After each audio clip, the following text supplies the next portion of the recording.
ভাই জনগণ না পারে এমন কোনো কাজ নেই। জনগণ ভালোও করতে পারে আবার খারাপও করতে পারে। জনগণ মানুষকে গদি দিতে পারে আবার গদি ছাড়িয়েও নিতে পারে।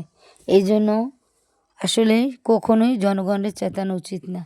এই যে হাদি ভাইয়ের হত্যাকারীকে মানে গুলি করাকে সেই লোকটাকে এখন পর্যন্ত খুঁজে কেউ পাইতেছে না। এটা কি আসলে কোনো অবহেলা নয়? কেন তাকে পাইতেছে না? এত কিছু করা যায়, এই কাজটা কেন করা যায় না? অথচ আজ উপদেষ্টার উপরে সবাই হাত তুলেছে। নারী পুরুষ নির্বিশেষে সবাই তাকে অপছন্দ করতেছে।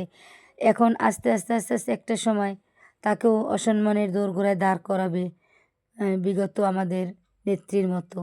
অতএব আমার স্বরাষ্ট্রমন্ত্রীর কাছে এটাই অনুরোধ থাকবে, আপনি যথাসময়ে যথা কাজটি করুন, যথাসময়ে জনগণের মন জুগিয়ে চলুন। তা নাহলে হয়তোবা একটা সময় আপনাকে অসম্মান হয়ে হয়তোবা এই দেশই হয়তো ছাড়তে হতে পারে। গদি তো যাবেই, এটাতে কোনো সন্দেহ নেই। কারণ এখন আপনাকে যে যা না পারবে সেও তা বলবে। হয়তোবা কোনো একটা সময় পচা ডিমও আপনার গায়ে মেলা মারবে।